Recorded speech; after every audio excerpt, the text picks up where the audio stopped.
ॐ सदाशिवसमारम्भाम् शङ्कराचार्यमध्यमाम् अस्मदाचार्यपर्यन्ताम्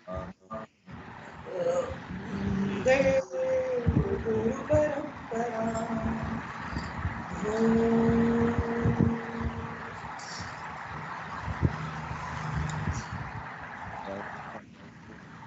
और इस समय भगवान हमको प्रकृति और पुरुष के बारे में बता रहे हैं। जो गीता का मुख्य विषय है वो यहाँ पर आ रहा है और बड़ा गूढ़ विषय है। अंतिम ज्ञान, आत्मज्ञान।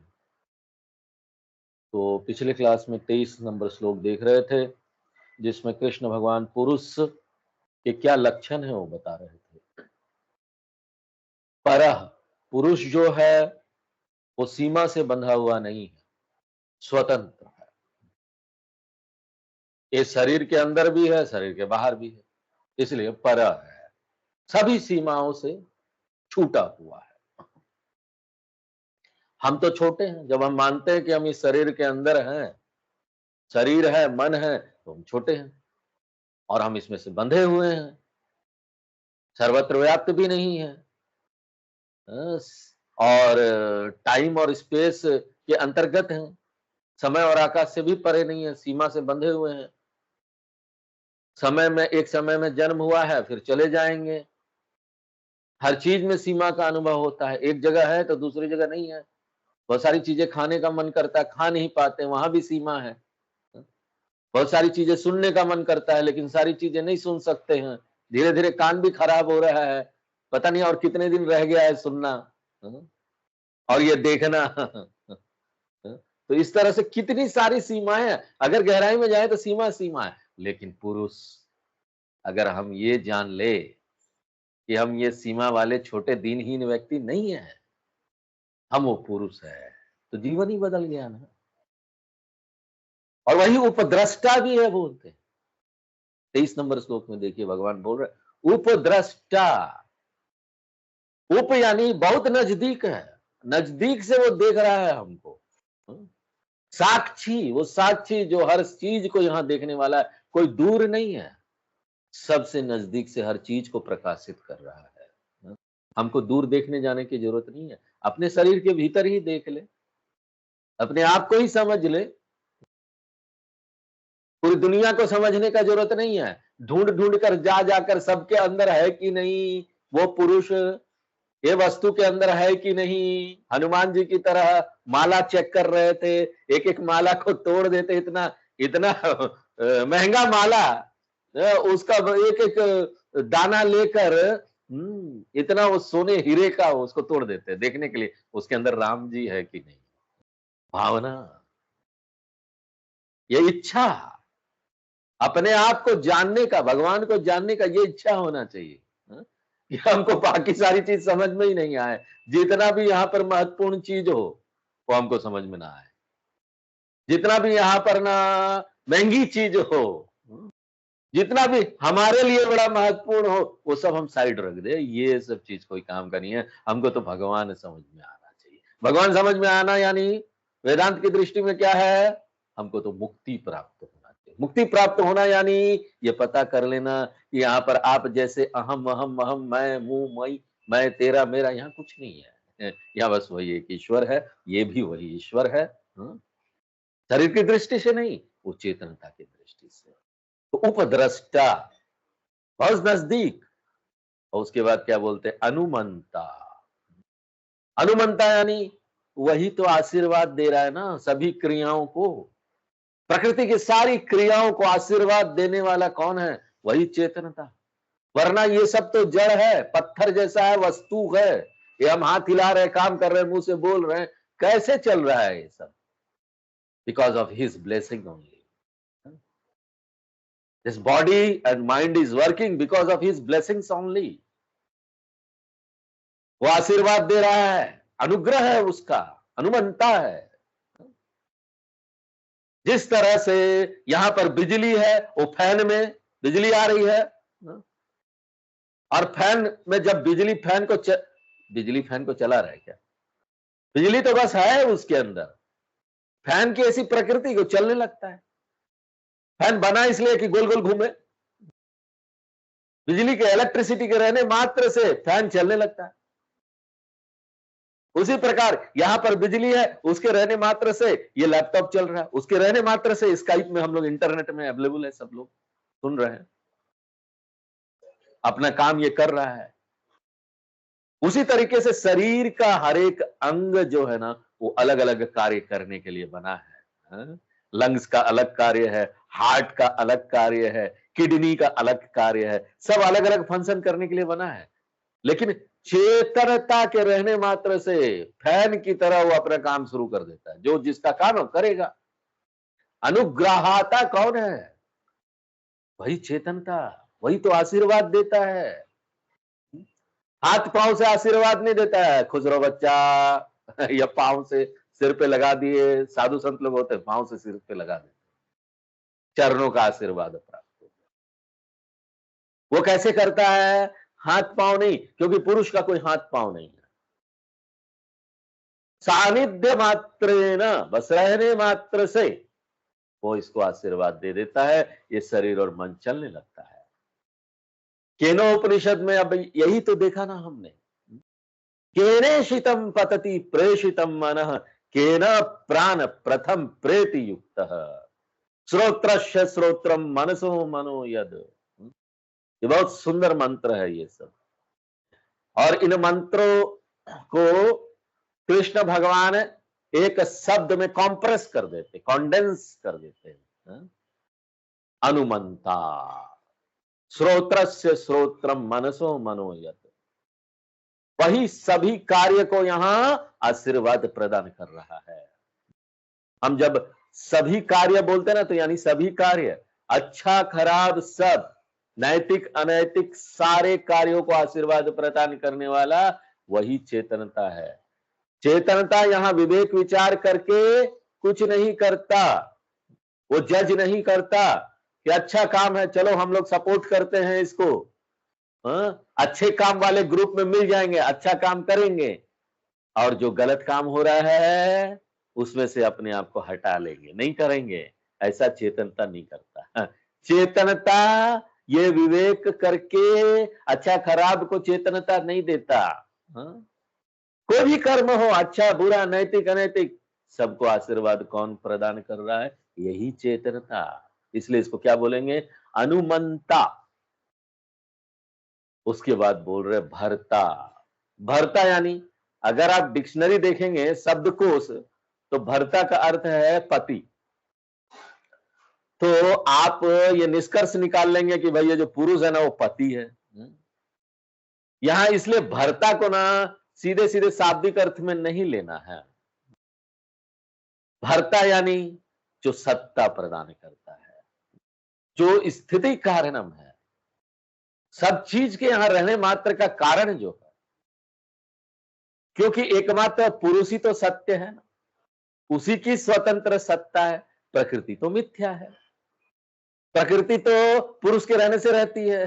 अपना रहना भी है बोल के ना उधार किससे लिया उसने? पुरुष से लिया है। इसलिए वो क्या है? पुरुष क्या है? भरता, सबका भरण पोषण करने वाला। पति जो होता है ना, सबका भरण पोषण करता है। जो भरता है, करता है, प्रदाता है, फिर भोक्ता। वही जो पुरुष है, जो मैं साक्षी हूं, उसको ही भोक्ता बोला जा रहा है। मैं एक्सपीरियंसर हूं ना, यहां पर सभी चीज का अनुभव मैं ही कर रहा हूं।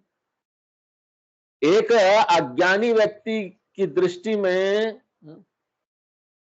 क्या है? यहां पर मैं देखिए एक साक्षी हूं, मैं प्रकाशित करता हूं। यहां पर अगर मुझे कोई सुख मिल रहा है तो उसको भी प्रकाशित करता हूं, कोई पीड़ा मिल रहा है उसको भी प्रकाशित करता हूं, कोई जलन हो रहा है उसको भी प्रकाशित करता हूं, क्रोध आ रहा है मन में उसको भी करता हूं। ये क्रोध किसका है? प्रकृति का, मन का। इसलिए हमको क्या बोलना चाहिए कि ना, मैं ये जो मन में क्रोध आ रहा है उसको प्रकाशित करता हूं, लेकिन इसके बदले हम क्या बोलते हैं, मैं क्रोधित हो गया। हाँ? जब क्रोध आए ना, देखो यार, क्रोध को मैं प्रकाशित कर रहा हूं, अपने आप को क्रोध से अलग कर लीजिए। हाँ? बड़ा अच्छा तरीका है क्रोध को कम करने का। जब भी क्रोध आए ना, अरे किसको क्रोध आ रहा है, इतना विवेक अगर हो जाए ना, तो क्रोध को हैंडल करने आ जाएगा। ये जब हम जान जाएं कि क्रोध जो है वो मन का गुण है, मैं क्रोधित नहीं हो रहा, ये तो मन का गुण अपना काम कर रहा। गुणा गुणेषु वर्तन्ते। दुनिया में कुछ हुआ और मेरे मन का गुण ने, वो जो गुण है, एक वस्तु है, देख रहा हूं मैं, गुण उसको ना अपनी प्रतिक्रिया दे रहा है क्रोध करके। आप साइड खड़ा हो जाइए अपने क्रोध से। लेकिन एक अज्ञानी व्यक्ति क्या करता है, वो क्रोध को हस्तांतरित कर देता है अपने में। मैं क्रोधित हुआ हूं। एक ज्ञानी व्यक्ति कभी नहीं बोलेगा मैं क्रोधित हुआ हूं। एक ज्ञानी व्यक्ति क्रोध को चुनता है। क्रोध एक उपकरण है, भगवान ने दिया है।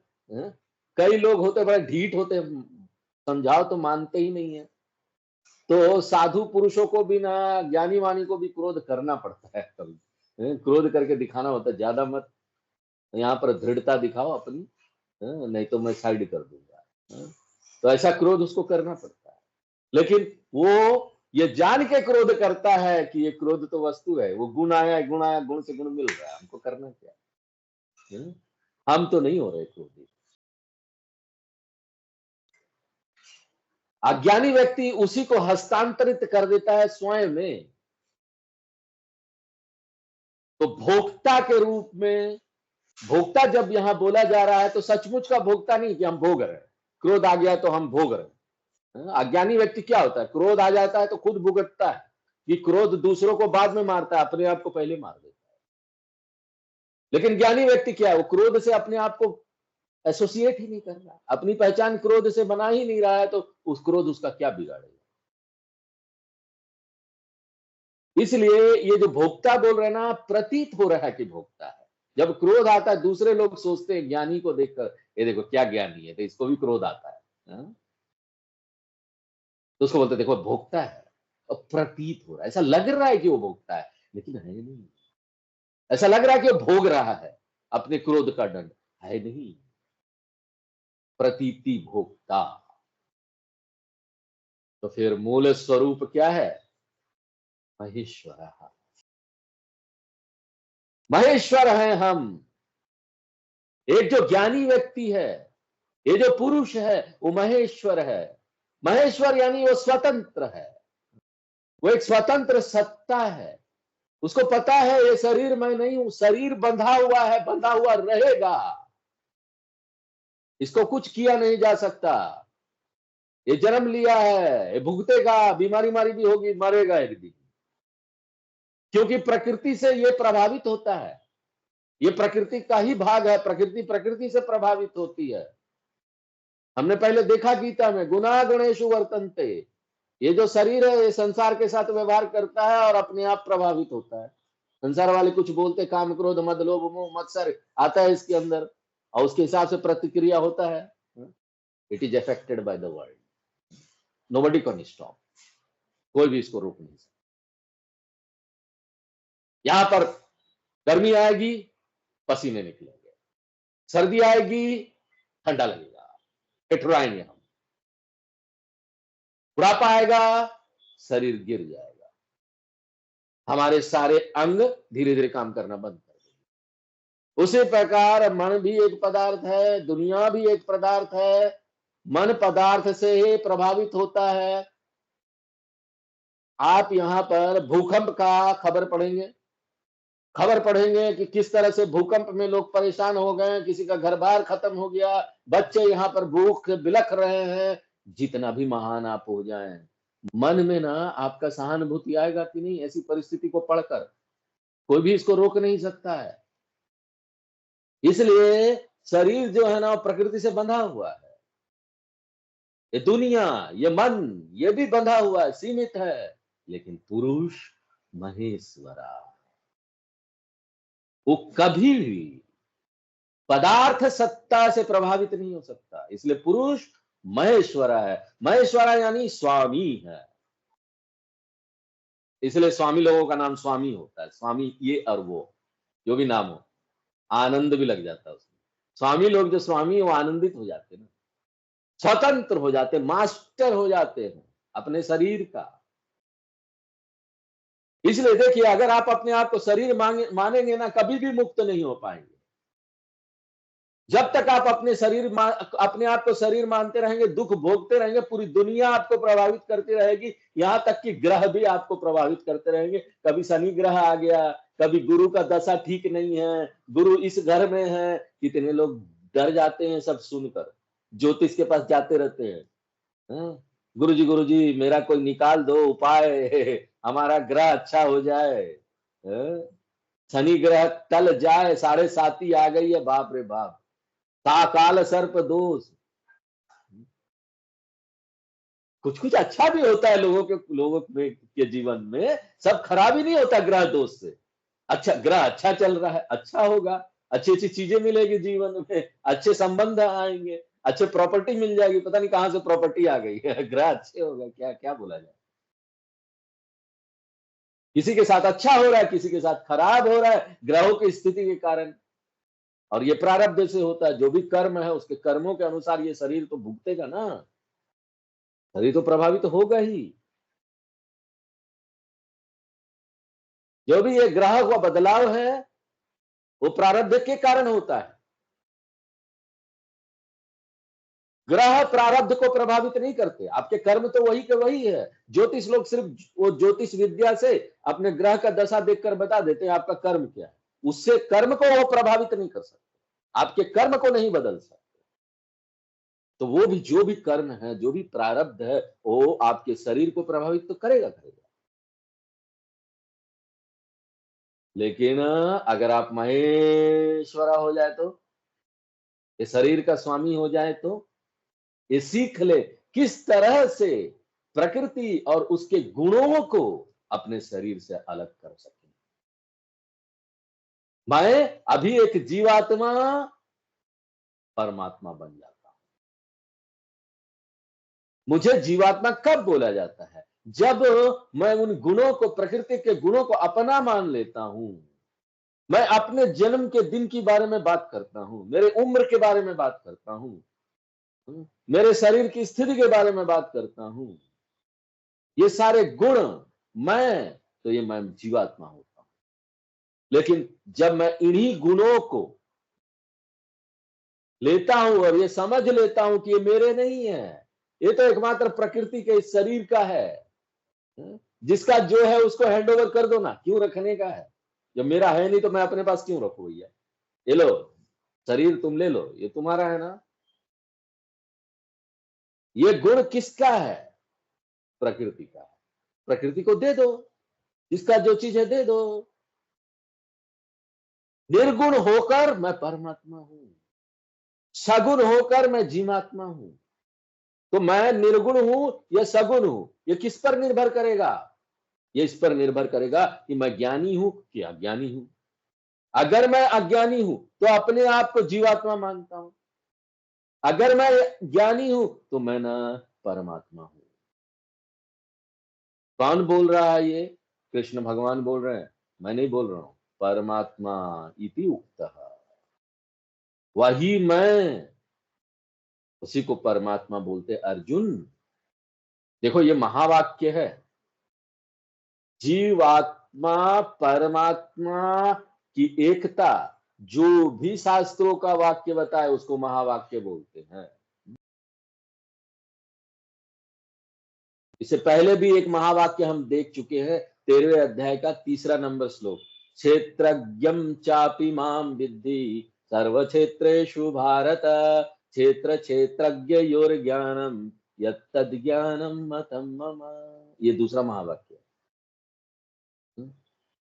महावाक्य यानी जीवात्मा परमात्मा की एकता का जो बोध कराए वो महावाक्य है। एक statement which reveals the oneness of जीवात्मा एंड परमात्मा, उसको महावाक्य बोला।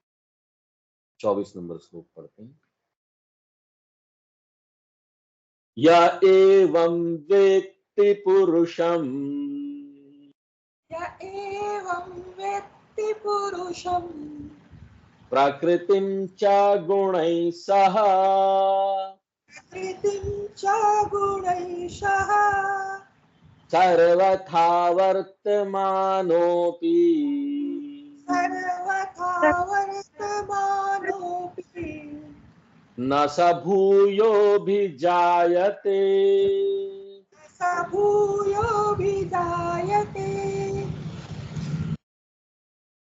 हाँ, तो कृष्ण भगवान ये बोलते हैं कि भाई देखो, अगर ये ज्ञान को तुमने प्राप्त कर लिया, क्लियर नॉलेज, स्पष्ट रूप से प्राप्त कर लिया, कोई शक नहीं होना चाहिए मन में, कि हम पुरुष हैं। ये प्रकृति और पुरुष का दोनों का ज्ञान अगर आपने स्पष्ट रूप से प्राप्त कर लिया तो ना ये आपको बहुत विश्राम दे देगा। ये जो दुनिया भी बोझ लग रही है, ये शरीर एक बोझ लग रहा है, संसार एक बोझ लग रहा है, बोझ नहीं लगेगा। अभी तो जीवन एक स्ट्रगल है, हम स्ट्रगल कर रहे हैं अपने जीवन के साथ में, खींच रहे हैं इसको किसी तरीके से, हर समय सावधान, किसी न किसी चीज को लेकर क्या हो जाएगा क्या नहीं, चिंता लगा रहता है। ऐसा जो जीवन है ना, इससे बड़ा विश्राम मिल जाएगा अगर हम ये विवेक ज्ञान प्राप्त कर लेते हैं। हम ये सीख जाते हैं कि किस तरह से हम अपने आप को पुरुष जान ले, और ये जान ले कि जितने भी गुण है ना वो प्रकृति के हैं। इसको बोलते हैं पुरुष प्रकृति विवेक ज्ञाने ना मोक्ष, इसी को बोलते हैं मोक्ष प्राप्त हो गया, मुक्ति प्राप्त हो गई। ये फल है जो कृष्ण भगवान यहां बता रहे हैं। या एवं व्यक्ति, मान लो एक व्यक्ति इस ज्ञान को प्राप्त कर लेता है। पहला ज्ञान क्या है? पहला ज्ञान ये जानना है कि हम प्रकृति और पुरुष का मिश्रण है। ये सबसे पहले होता है। हमने आपको उदाहरण भी दिया था कि पहले जब हम आपको हाथ दिखाते हैं और बोलते हैं बताओ यहां क्या है क्या है क्या है, आप बोलेंगे हाथ है स्वामी जी, हाथ है, खाली उंगली दिखाई दे रहा है, अंगूठा दिखाई दे रहा है। अरे भाई सब दिखाई दे रहा, मूल चीज तो तुमको दिखाई नहीं दे रहा। हम फिर आपको बताएंगे देखो यहाँ दो चीज है, दो चीज का मिश्रण है, हाथ भी है मेरा और प्रकाश भी है, इसके ऊपर जो लाइट पड़ रहा है वो क्यों नहीं देख रहे आप? ये तो विज्ञान भी बोलता है कि ये आपको तभी दिखाई देता है जब इसके अंदर प्रकाश पड़ता है, प्रकाश छिटक कर आपकी आंखों की तरफ जाता है, तभी आपको दिखाई देता है। ये वैज्ञानिक दृष्टिकोण है। विज्ञान ये बोलता है प्रकाश जब कोई वस्तु से छिटक कर आती है ना तभी वो चीज हमको दिखती है। तो पहली चीज तो ये जानना है कि हम इन दोनों चीजों का मिश्रण है। जब मैं शब्द का उपयोग करते हैं तुरंत हमको पता चल जाना चाहिए कि हम ना प्रकृति और पुरुष का मिश्रण है। ये पहला स्तर है ज्ञान का, पहले इसको समझना है, अपने आप को पहले इसमें स्थित करना अच्छी प्रकार से। तो कृष्ण भगवान बोलते हैं मान लो एक व्यक्ति ना इसको स्पष्ट रूप से जान लेता है। क्या जान लेता है? पुरुष यानी निर्गुण निर्विकार सत्य चेतन तत्व पुरुष है, और प्रकृति यानी सगुण सविकार मिथ्या चेतन तत्व। इन दोनों को पृथक पृथक करके जान लेता है। जिस तरह से हाथ और प्रकाश को फिर पृथक पृथक करके जान लेता है। पृथक पृथक करने के लिए आपको यहां नहीं आना पड़ेगा, मेरे हाथ को प्रकाश से खुरच खुरच के अलग नहीं करना पड़ेगा, तो कुछ करने का जरूरत है, दिमाग में समझ लेना है बस। ये ज्ञान, यही तो विलक्षणता है इस ज्ञान का, करना आपको कुछ नहीं है, दिमाग में नीर छीर विवेक कर लेना। शरीर और मन को आपको ना आके या कुछ करके सर्जरी करके अलग करने की जरूरत नहीं, ये तो बौद्धिक सर्जरी है, बुद्धि में होना चाहिए। पुरुषम प्रकृतिम विद्ध, यही नहीं वो ये भी जान लेता है गुणैशः, वो जान लेता है यहां पर बहुत सारे गुण हैं, मैं मोटा हूं, मैं पतला हूं, मैं बूढ़ा हो रहा हूं, मैं गंजा हो गया हूं, मेरे इतने बाल निकल आए हैं, ये सब क्या है? शरीर के गुण है, स्थूल शरीर के। सूक्ष्म शरीर के भी कई सारे गुण हैं। वो क्या है? मैं क्रोधित हो रहा हूं, मेरे अंदर जलन आ रहा है, मेरे अंदर मोह आ रहा है, मदमोह मात्सर्य सब आ रहा है मन के अंदर। यह आंतरिक गुण है, जो सूक्ष्म शरीर का गुण है। स्थूल शरीर का अपना गुण है, कारण शरीर का अपना गुण है।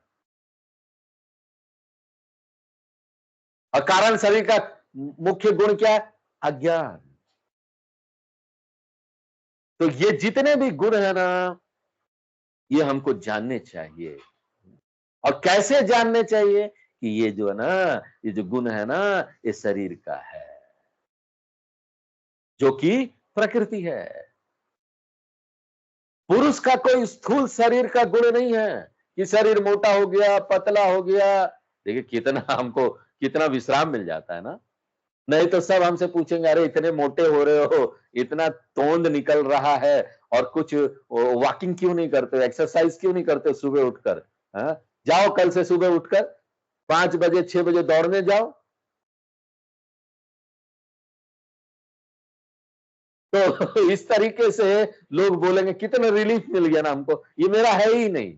लेकिन एक बात ध्यान रखिए कि आपको शरीर को अच्छी स्थिति में रखना है, इसलिए वॉकिंग करना, वॉकिंग नहीं छोड़ना है। हाँ? शरीर मोटा पतला, अच्छा रहे ना, पतला पतला आदमी अच्छा होता है, पतला रहे, कोई बीमारियां नहीं आती है, ज्यादा मोटा होने की जरूरत नहीं है। वेदांत के स्वामी लोग ज्यादा तोंद उंद निकल जाते, साधु सन्यासी, लेकिन मोटा हो जाते खूब। तो वो लोग बहुत ज्यादा ही पुरुष मान लेते हैं अपने आप को। वैसे ज्यादा पुरुष क्या, पुरुष तो है ही। हाँ? लेकिन अपने शरीर को ठीक रखना है, बहुत जरूरी है।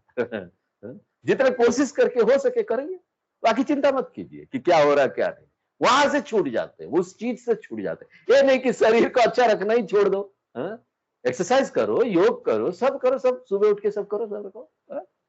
लेकिन कई बार हो रहा है ना, हो नहीं रहा है, रोना शुरू कर देते, 1 महीना में को 2 किलो वेट भी कम नहीं हुआ।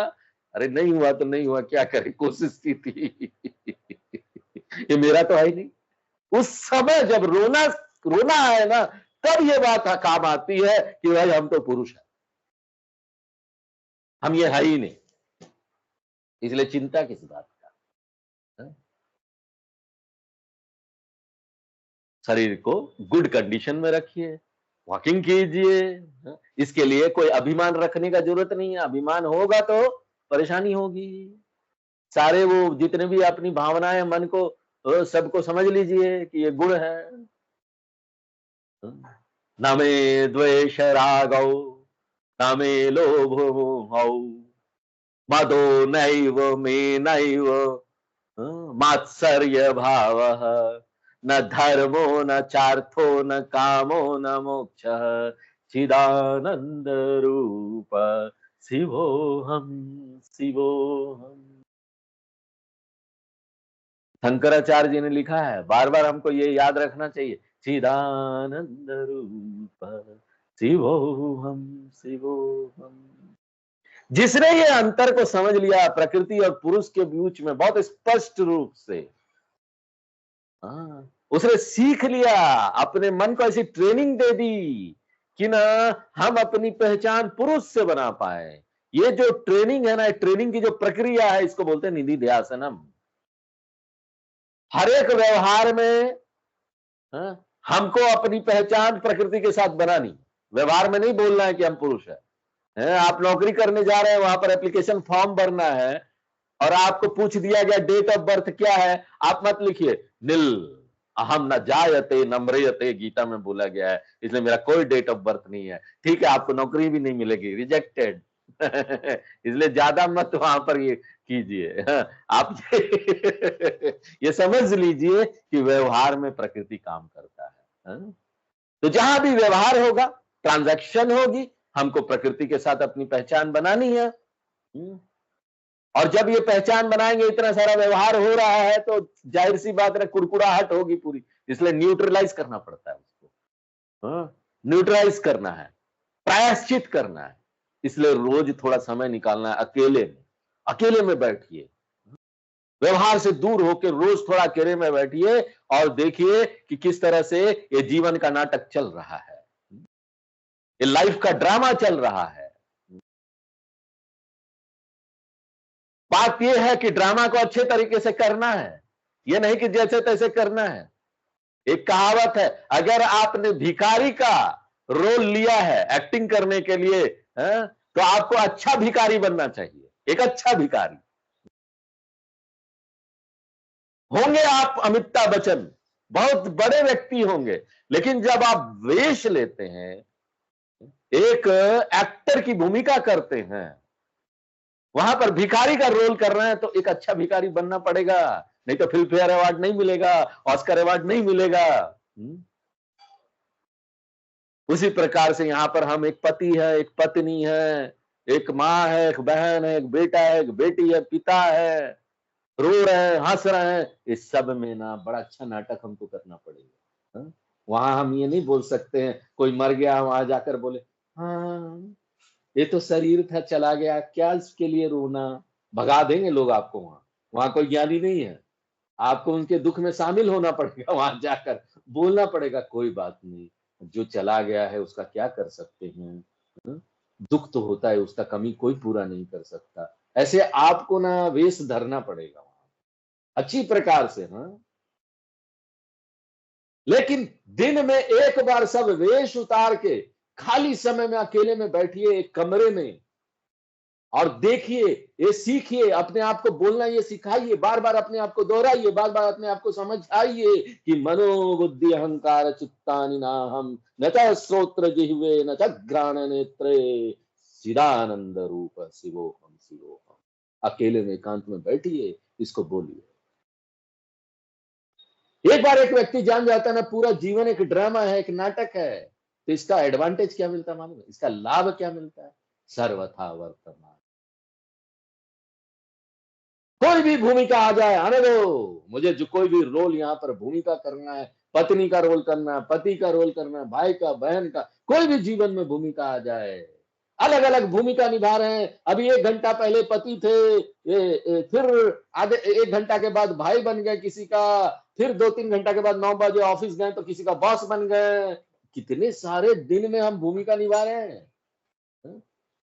कोई नौकर है तो उसका मालिक बन गए, शाम को आने के बाद बर्तन धो रही है वो ना, उसका मालिक है। तो आप पसंद करें या ना करें, आप अपने माँ बाप से जुड़ गए हैं बच्चे के रूप में, आप अपने भाई बहन से जुड़ गए भाई बहन के रूप में।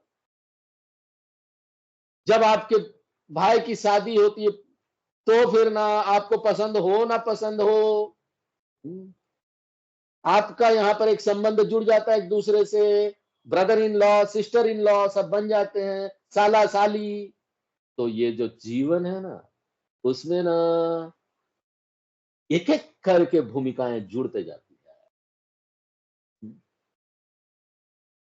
तो ये संघर्ष नहीं होगा, ये बोझ नहीं होगा, अगर आप इस ज्ञान को जान ले, अगर आप अवेयर हो जाए इस सत्य के बारे में कि यहाँ पर तो हम भूमिका निभा रहे हैं, क्या चिंता करना।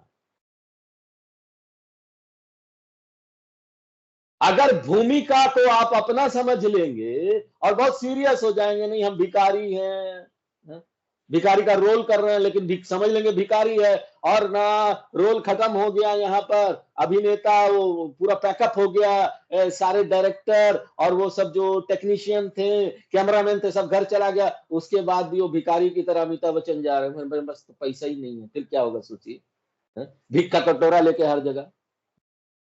अगर ऐसा अगर कर रहे हैं ना तो समस्या है, समझ लीजिए, तब समस्या है, तब अंदर कुड़बुड़ाहट है। इसलिए कृष्ण भगवान बोलते सर्वथा वर्तमानोपि। अपनी भूमिका बदलने के लिए जरूरत नहीं है, जहां है वहीं ठीक है। आप समस्या बदलने से दूर नहीं होगी, कहीं जाइए कुछ वेश ले लीजिए, ब्रह्मचारी हो जाइए, गृहस्थ में चले जाइए, सन्यासी में चले जाइए, वानप्रस्थ में चले जाइए, ज्ञान नहीं होगा ना तो सब जगह एक बराबर है, वही रोते रहेंगे, बोझ रहेगा हर चीज, तो बोझ के साथ झेलते रहेंगे, जीवन चलता रहेगा। और अगर ज्ञान हो गया तो कहीं भी आनंदित है, कोई चिंता ही नहीं। ये तो रोल है, वेश दिया भगवान ने, वेश को हम जी रहे हैं, अपना कर्तव्य जो भी है उस जगह पर वो पूरा कर रहे हैं। अगर गृहस्थ आप है तो अपने वर्ण को बदलने की जरूरत नहीं, आश्रम को बदलने की जरूरत नहीं, एक काम कर रहे हैं आप, कोई प्रोफेशन में हो, प्रोफेशन बदलने की जरूरत नहीं, अपना काम बदलने की जरूरत नहीं, बाहर से किसी भी बदलाव की जरूरत नहीं है। हमको आंतरिक परिवर्तन करना, भीतर से परिवर्तन की जरूरत है। एक बार भीतर से ये परिवर्तन हो गया, फिर आप ना कोई भी भूमिका यहां ले लीजिए, सर्वथा वर्तमानोपि, एनी रोल यू टेक वर्तमानोपि, कुछ नहीं होगा आपको, कुछ नहीं होगा, आप मुक्त हो गए। सब भूयो न अभिजायते, ऐसा जो ज्ञानी व्यक्ति है उसका पुनर्जन्म नहीं होता। I do not have a पुनर्जन्म। और अगर कोई ज्ञानी से प्रश्न पूछता है, ज्ञानी ज्ञानी आपको कैसे पता कि आपका दूसरा जन्म नहीं होगा, क्या गारंटी है कि आपका दूसरा जन्म नहीं होगा? तो ज्ञानी ना हंसेगा और बोलेगा कि यहाँ दूसरा जन्म का सवाल ही कहां उठता है, मैं तो समझ गया हूं कि मैं तो आत्मा हूं, उसका पहला ही जन्म नहीं होता तो दूसरा जन्म क्या होगा? आत्मा का परिभाषा क्या है? हैं? जन्म ही नहीं है, अजन्मा, अनादि। और जन्म का परिभाषा क्या है? स्थूल सूक्ष्म शरीर के साथ संयोग कर लेना, अपनी पहचान बना लेना, जन्म है। ये तीनों शरीर से छूट जाओ, जन्म ही खत्म। मरने का परिभाषा क्या है? स्थूल सूक्ष्म शरीर के साथ वियोग हो जाना, छूट जाना। शरीर यहीं पर पड़ा हुआ है, मन चला गया, सूक्ष्म शरीर जाता है, दूसरा जन्म लेता है। ये जो अलगाव हो जाता है ना, इसको बोलते मर गया। अब पुनर्जन्म क्या है? वही जब मन दूसरा जगह जाता है, भगवान का वहां पर बड़ा सा वार्डरोब है, अलमारी है, उसमें अलग अलग शरीर रखा हुआ है, लो बेटा तुम्हारे कर्मों के अनुसार ये जन्म तुमको मिल गया, ये शरीर ले लो। वो मन को, सूक्ष्म शरीर को एक शरीर मिल जाता है, नया एक शरीर मिल जाता है। नया शरीर के साथ जब वो जुड़ जाता है तो उसको बोलते पुनर्जन्म हो गया। अब बताओ, ये जो मन गया, पुनर्जन्म ले लिया, वो पुरुष है कि प्रकृति है? वो प्रकृति है। शरीर प्रकृति है, मन प्रकृति है, ये दोनों प्रकृति है। इसका जन्म होगा, इसका मरण भी होगा। ये प्रकृति का दो रूप है, इनसे एक संयोग हो जाना इसको पुनर्जन्म बोलते हैं, इनसे वियोग हो जाना इसको मरणम बोलते हैं, मर गए। अब मैं कौन हूं? ये प्रकृति का ये रूप हूं क्या मैं? रूप नंबर 1, रूप नंबर 2, शरीर, मन। ना, ना तो मैं प्रकृति का रूप नंबर 1 हूं, ना रूप नंबर 2 है। तो मैं क्यों ये चिंता करूं? शरीर और मन अलग हो रहा, होने दो, एक साथ आ रहा, आने दो। मैं तो यहां हूं ही नहीं, हो मैं तो पुरुष हूं, पहले भी था, अभी भी हूं, आगे भी रहूंगा। जिसका पहला ही जन्म नहीं हुआ उसका पुनर्जन्म का प्रश्न ही कहां उठता है। ये जो ज्ञान हमको प्राप्त हो जाता है, इसको बोलते मोक्ष प्राप्त हो गया, मुक्ति प्राप्त हो गई।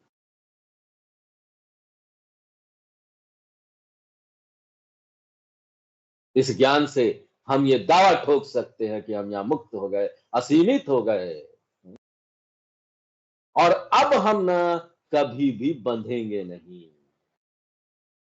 इस ज्ञान को प्राप्त करने के बाद ना आप चाहेंगे भी कि आप लौकिक व्यक्ति हो जाए, संसारी व्यक्ति हो जाए, फिर भी बन नहीं पाएंगे, आपका मन मानेगा ही नहीं, क्योंकि आप तो सत्य को जान गए।